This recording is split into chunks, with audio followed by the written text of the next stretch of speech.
여러분들은 인생의 주연이 되기를 원하십니까? 아니면 조연이 되기를 원하십니까? 네, 누구나 주연을 꿈꾸고 있습니다. 네, 저도 마찬가지입니다. 예전에 한 목사님을 통해서 들었던 이야기인데요. 본인의 청년 때 간증이었습니다. 찬양팀을 너무 하고 싶었는데 치명적인 약점이 두 개가 있었습니다. 첫 번째 약점은 악기를 전혀 다룰 줄을 몰랐습니다. 그리고 두 번째는 첫음도 제대로 잡지 못하는 심각한 음치였습니다. 찬양팀을 지원하고 싶어도 찬양팀에 적합하지 않았다는 거죠. 그런데 봉사하기를 너무 갈망했기에 열심히 기도하고 문을 두드려 보니 자리 하나가 비어 있었던 것입니다. 어떤 자리였냐면 PPT 자막 봉사였습니다. 네, 그렇게 찬양팀을 위해서 섬기기 시작했는데요. 처음에는 그냥 쓰임받는 것 자체가 너무 기뻤다라고 하는 거예요. 그런데 시간이 조금 지나고 난 다음에 점점 더 우울해하는 자신을 발견하게 됐습니다. 이유가 무엇이었냐면 직접 앞에 나서서 찬양하는 팀이 더 많은 관심과 격려를 받고 있다고 생각을 했던 것이죠. 물론 자막 봉사 후에 잘했다고 수고했다고 얘기해주는 사람이 없었던 게 아니었는데요. 본인 생각에는 그게 티가 좀 났다고 생각을 하셨던 모양입니다. 그러니까 이 봉사의 자리에서 점점 더 어떤 마음이 들기 시작했냐면 찬양팀을 도와주는 도움의 마음이 아니라 시샘하게 되는 이 시샘의 마음이 자리 잡았더라라는 것이죠. 속상한 마음에 기도를 하는데 하나님께서 어느 날인가 이렇게 얘기를 하시는 것 같다고 느꼈더라는 겁니다. 너는 도대체 나를 섬기고 있냐? 아니면 사람들의 관심과 인기를 섬기고 있냐? 비로소 그때에야 빗나간 욕심을 발견하게 되고 회개하게 되고, 물론 그렇게 회개했다고 해서 갑자기 음치가 박치가 해소되지는 않았습니다. 여전히 자막 봉사를 하였지만 마음이 바뀌었던 것이죠. 이제는 보다 더 편안한 마음으로, 또 찬양팀을 진정으로 축복하는 마음으로, 무엇보다 하나님께 영광을 돌리는 마음으로 봉사를 새로운 마음으로 시작하게 되었다는 거죠. 하나님께서 여러분들을 조연으로 부르셨더라도 감사하실 수 있으시겠습니까? 주연이든 조연이든 금그릇이든 질그릇이든 필요한 곳에서 쓰고 계심에 감사할 수 있는 여러분들 되시기를 축원합니다. 본문에는 신약시대 최초의 선교사이자 주연이신 예수님을 빛냈던 한 조연의 이야기, 즉 세례 요한의 이야기가 담겨 있습니다. 특별히 오늘 세례 요한을 통해서 영등포교회를 선교의 조연과 파트너로 부르신 하나님의 뜻을 함께 나누고자 합니다.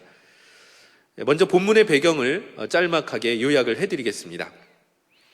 당시 이스라엘 백성은 외적으로는 로마의 압제에, 내적으로는 종교 지도자들의 당파 싸움에 시달리고 있었기에 백성들의 마음속에는 늘 메시아를 향한 갈망이 있었는데 힘들어질수록 더 깊어졌습니다. 바로 이때 세례 요한이 혜성과 같이 등장을 하는데요. 이스라엘이 메시아를 영접하기에 합당한 백성이 될 수 있도록 회개의 메시지를 전파하고 세례를 베풀었던 것이죠. 예상치 못한 영적인 돌풍이 이스라엘 전역을 강타하기 시작했습니다. 그리고 사람들은 당연하게도 세례 요한을 주목하였고 그에게 말씀을 듣고 세례를 받고자 요단강가로 나아가기 시작합니다. 그러나 어느 날이었습니다. 요한이 세례를 베풀고 있을 때 메시아이신 예수 그리스도께서 등장하셨습니다. 그리고 심지어 요한에게 세례를 받으셨습니다. 요한은 제자들 앞에서 무엇이라고 증언하냐면 그는, 즉 메시아는, 예수 그리스도는 세상 죄를 지고 가는 하나님의 어린 양이시다, 이렇게 이야기를 하는 것이죠. 겸손하게 예수님께서 그리스도이심을 가르쳐 주었습니다. 그리고 그 결과는 어떠했느냐? 요한을 따르던 제자들이 예수님을 따르기 시작했습니다. 심지어는 요한복음 1장에 우리가 알고 있는 사도 요한과 베드로가 원래는 세례 요한의 제자였다가 예수님을 따르게 되었더라는 이야기가 기록되었을 정도입니다. 자, 그럼 세례 요한은 이렇게 지금까지의 과정을 설명을 드렸는데 한 가지 궁금한 점이 있다면 세례 요한을 지키고 그의 가르침을 따르고 있었던 요한의 제자들의 심정은 어떠했을까 하는 겁니다. 왜냐하면은 마치 이러한 상황을 이렇게 비유해 볼 수도 있겠죠. 예수님은 떠오르는 영적인 스타, 지금 이제 막 상한가를 달리고 계십니다. 그럼 세례 요한은 어떤 상황이죠? 한때는 너무 잘 나갔는데 이제는 그 인기가 예수님께로 쏠리면서 자연스럽게 꺾이고 있는 바로 그러한 상황이었습니다. 바로 그러한 세례 요한을 바라보는 제자의 심정을 헤아려 보셨으면 좋겠습니다. 본문 25절과 26절의 말씀 우리가 한 목소리로 읽어보겠습니다. 이에 요한의 제자 중에서 한 유대인과 더불어 정결 예식에 대하여 변론이 되었더니 그들이 요한에게 가서 이르되 랍비여 선생님과 함께 요단강 저편에 있던 이 곧 선생님이 증언하시던 이가 세례를 베풀매 사람이 다 그에게로 가더이다. 자, 25절 말씀을 눈으로 보겠습니다. 정결 예식에 대해서 세례 요한의 제자들과 유대인들이 변론하고 있습니다. 변론이니까 논쟁이죠. 말싸움이 일어난 것인데요. 구체적인 내용이 나와 있지는 않습니다. 그래서 학자들 사이에 의견이 조금씩 차이점이 있습니다. 근데 26절을 우리가 읽어보면은 아마도 25절의 말씀이 어떤 내용일지, 즉 변론이 어떤 내용일지를 짐작해 보는 게 불가능한 건 아닌데요. 26절을 다시 한번 눈으로 확인해 보면 선생님과 함께 요단강 저편에 있던 이 선생님이 증언하시더니 누구시죠? 예수님이요. 예수님이 세례를 베푸니까 사람이 다 그에게로 간다. 이렇게 되어 있습니다. 그래서 학자들은 이 25절과 26절을 종합해서요, 논쟁이 왜 일어났는가를 추측하기로는 세례의 유효성, 어떤 얘기냐면요, 세례 요한이 베푸는 세례가 더 하나님 뜻에 맞느냐, 효력이 있는 세례냐, 예수님이 베푸는 세례가 더 효력이 있는 세례냐라고 하는 부분에 있어서 약간의 언쟁, 논쟁, 변론이 있었다라고 이야기를 하는 것이죠. 근데 우리가 주목해야 될 것은 사실 26절 마지막 표현에 있습니다. 사람이 다 그에게로 가더이다. 사람이 다 그에게로 가더이다. 다, 전부 다일까요? 아마도 전부 다, 액면 그대로의 전부 다는 아닐 수 있습니다. 여전히 요한을 따르는 사람이 있을 수도 있어요. 여전히 요한의 세례를 받길 원하는 사람이 찾아왔을 수도 있어요.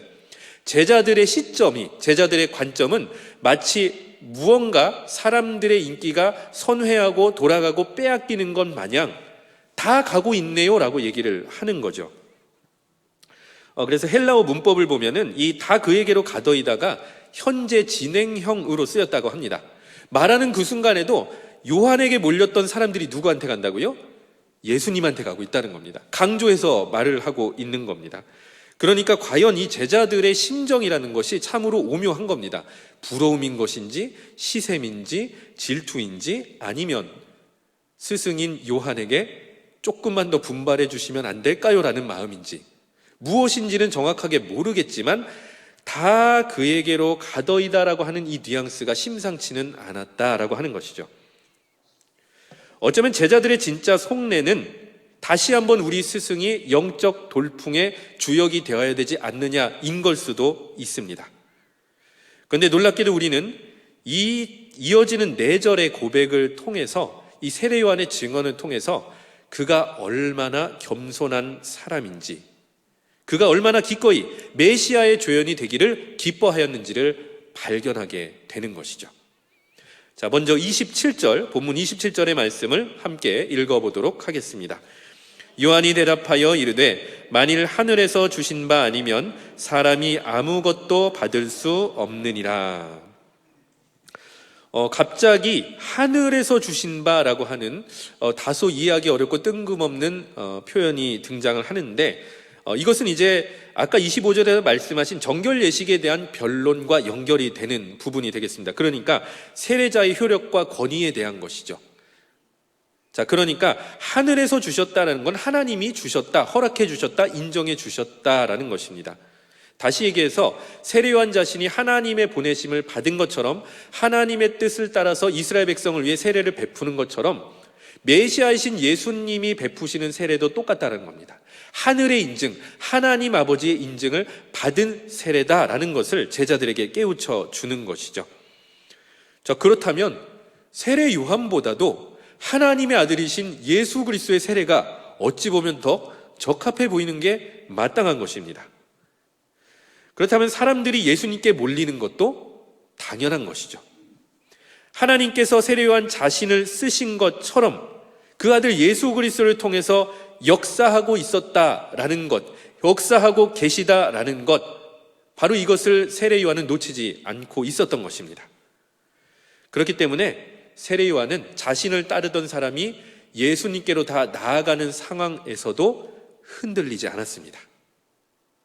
어쩌면 오히려 표현은 되어 있지 않지만 기뻐했을 것 같습니다. 물론 이 기뻐하다는 이 말씀은 조금 이따 우리가 확인하게 될 것입니다.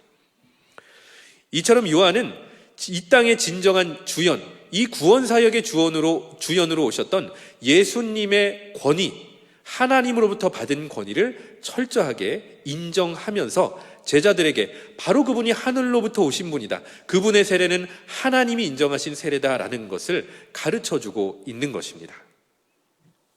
이어서 28절 말씀인데요, 제가 여러분들에게 읽어드리겠습니다. 내가 말한 바 나는 그리스도가 아니요 그의 앞에 보내심을 받은 자라고 한 것을 증언할 자는 너희니라. 세례 요한이 당당하게 무엇이라고 얘기하죠? 누가 아니라고요? 그리스도가 아니다. 그렇게 많은 사람들이 요한에게 찾아왔지만, 그리고 궁금해했지만, 혹시 세례 요한이 그리스도일까? 메시아일까? 물어봤지만 시종일관 요한의 대답은 정답이었을 뿐입니다. 나는 아니다. 나는 그리스도가 아니다라는 것이죠. 그러면서 심지어 물어봤던 제자들에게 부탁하는데요, 무엇이라고 부탁하냐면 그의 앞에 예수를 위해서 보내심을 받은 자라고 증언을 해야 되는데, 내가 이렇게 계속 증언하고 있으나 너희도, 즉 요한을 따르는 제자들 너희들도 내가 그리스도가 아니고 나는 보내심을 받은 자고 예수님이 그리스도라는 것을 증언해야 된다, 이렇게 권면을 하고 있습니다. 그 요한의 손가락은 누구를 가리키고 있는 거죠? 예수님을 가리키고 있는 거예요. 그 손가락을, 그 인기를 자기가 독차지하려고 하지 않습니다. 철저하게 예수님을 바라보고 예수님을 가리키고 있습니다.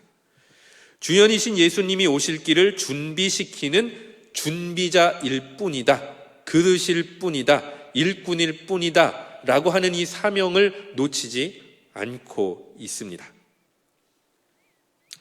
이처럼 하나님께 쓰임받은 사람, 조연으로 쓰임받을지라도 본인의 그러한 사명에 대해서 정확하게 인식하고 있다면 얼마든지 기쁨으로 그 사명을 감당할 수 있을 것이죠. 사도 바울도 요한과 같은 마인드가 있었던 것 같습니다. 고린도 후서 11장 2절 말씀인데요, 우리가 함께 읽어보도록 하겠습니다. 내가 하나님의 열심으로 너희를 위하여 열심을 내노니 내가 너희를 정결한 처녀로 한 남편인 그리스도께 드리려고 중매함이로다. 아멘. 중매자입니다. 중매자는 어떤 사람이죠? 사람과 사람, 남성과 여성을 적절한 관계로 결혼을 할 수 있도록 도와주고 연결해 주는 사람이죠.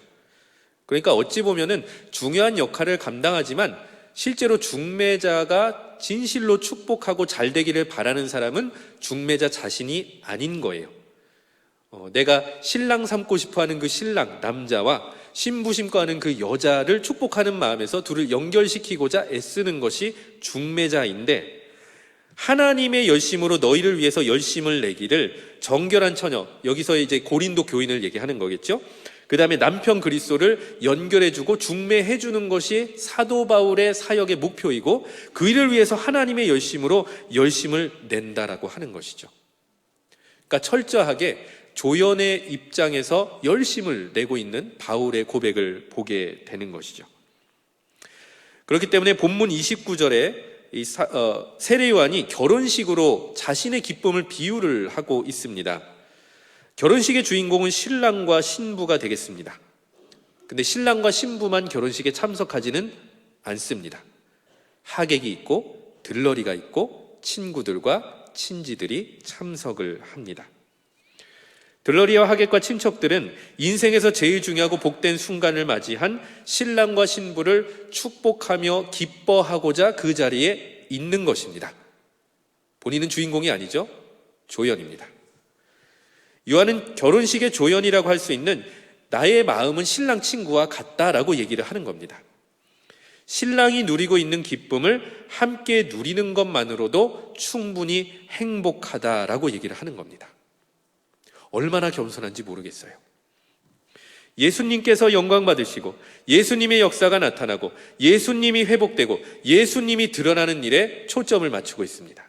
자신은 조연으로 거리를 두고 빠져 있고 오히려 예수님의 사역이 더 부흥되고 잘 되는 일에 있어서는 충만하게 기뻐하는 것이 요한의 마음이었습니다. 이런 세례 요한이 누렸던 참된 기쁨, 이것이 우리 안에서 회복되기를 간절히 바랍니다. 마지막으로 30절, 본문 30절 말씀을 함께 읽어보도록 하겠습니다. 그는 흥하여야 하겠고 나는 쇠하여야 하리라 하니라. 공동번역이 좀 더 직관적이고 멋지게 번역됐는데요. 어떻게 번역을 했냐면요. 한번 화면 보시고 읽어보실까요? 함께 읽겠습니다. 그분은 더욱 커지셔야 하고 나는 작아져야 한다. 어떻게 이렇게까지 기도하고 바랄 수가 있을까요?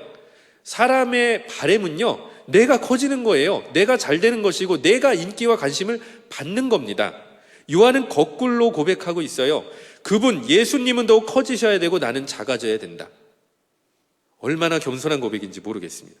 세상 모든 사람이 주연이 되라고 이야기를 듣고 있고 주연의 삶을 살려고 하고 있는데요. 그리고 더 커지기를 바라고 있는데 반대로 오늘 세례 요한의 고백은 어떻습니까? 자신이 쇠하여도 자신의 인기가 빠져도 예수님의 역사가 더 부흥하기를 기대하면서 잠깐은 주연의 자리에 있었을지 모르지만 진짜 주연인 예수님이 오시자 겸손하게 조연의 자리로 물러나고 있죠. 그래서 이런 말이 있는 것 같습니다. 물러날 때를 아는 사람의 뒷모습은 아름답더라. 어떤 뜻일까요? 단순히 물러남을 얘기하는 건 아니겠죠. 세워주면서 물러나는 것, 인정해주면서 물러나는 것. 세례 요한이 정확하게 예수님이 나타나셨을 때, 예수님께서 그 사역을 시작하셨을 때 바로 이러한 역할을 감당하고 있는 겁니다. 이러한 요한의 모습을 보고 예수님께서 무엇이라고 얘기하시면요, 등불 같은 사람이다 라고 얘기를 하신 적이 있습니다. 먼 곳에서는 등불을 확인할 수 있습니까? 잘 모르겠네요. 전 등불을 써본 적이 없습니다. 여러분들은 혹시 경험이 있으신지 모르겠네요. 조선시대에는 반딧불 잡아서 등불 삼았다는 얘기는 들었던 것 같은데, 등불의 특징이 무엇이죠? 자기 바로 앞만 비춰주는 거예요. 먼 곳까지 확 하고 밝혀서 비춰줄 수가 없어요. 그런데 이 칠흑 같은 어둠 속에서 등불이라도 들고 있으면 한 발자국 한 발자국 한 발자국 길을 걸어갈 수가 있는 겁니다. 세례 요한은 어떤 사람이었냐면 암울했던 이스라엘 역사에 이 힘겨웠던 발걸음, 그 바로 앞에 나아가야 될 한 걸음 한 걸음을 옮겨줄 수 있도록 등불을 비춰준 예언자, 선지자였던 것입니다. 바로 이런 요한을 칭찬하면서 하신 말씀이 요한복음에 기록되어 있습니다. 5장 35절 말씀, 제가 여러분들에게 읽어드리겠습니다. 요한은 켜서 비추이는 등불이라 너희가 한때 그 빛에 즐거이 있기를 원하였거니와. 예수님이 보신 요한은 비추이는 등불이었던 겁니다. 이 암울했던 이스라엘의 발걸음을 옮겨나갈 수 있도록, 걸어갈 수 있도록, 메시아를 찾아갈 수 있도록, 메시아에게 이를 수 있도록 비춰주는 사람이었습니다. 그런데 이스라엘 백성들은 진짜 메시아 예수를 잘 몰랐을 때는 요한이 메시아인 줄 알고 그 빛에 즐거이 있기를 원했다라고 하는 것은 이제 세례 요한의 초기 사역 때 모든 백성들이 요한이 메시아인가 하여 그에게로 다 몰려왔을 그때를 비유로 말씀하시는 것이죠. 이스라엘 백성의 이목이 요한에게만 쏠려 있었던 때가 분명히 있었는데요. 요한은 자신이 메시아가 아니고 하나님께서 진짜 메시아를 보내주셨다라고 겸손하게 고백하며 그 메시아 예수를 가리켰던 사람입니다.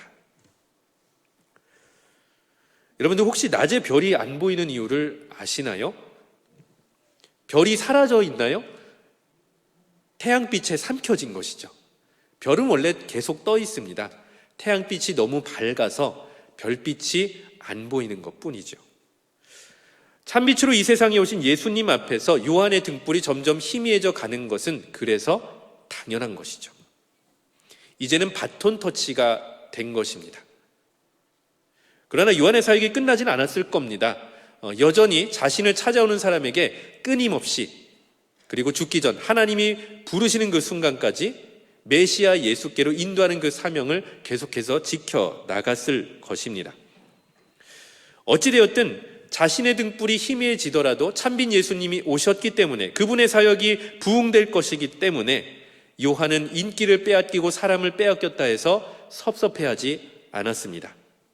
오히려 이스라엘 백성이 자신이라는 디딤돌 등불을 통해서 메시아 예수께로 나아가는 것을 29절은 무엇이라고 얘기했죠? 기쁨으로 충만하다, 이렇게 요한은 고백을 했습니다. 탈무드에 나오는 일화를 읽어드리고 말씀을 맺겠습니다. 한 남자가 어두운 골목길에서 등불을 들고 걸어오고 있었습니다. 마침 같은 골목을 지나가던 사람이 지나가다가 한번 살펴보았는데요, 눈을 감고 있는 거예요. 지팡이를 들고 있었습니다. 눈치를 챘습니다. 시각장애인이구나. 근데 한편 생각하니까 너무 이상합니다. 시각장애인이 왜 등불을 들고 있지?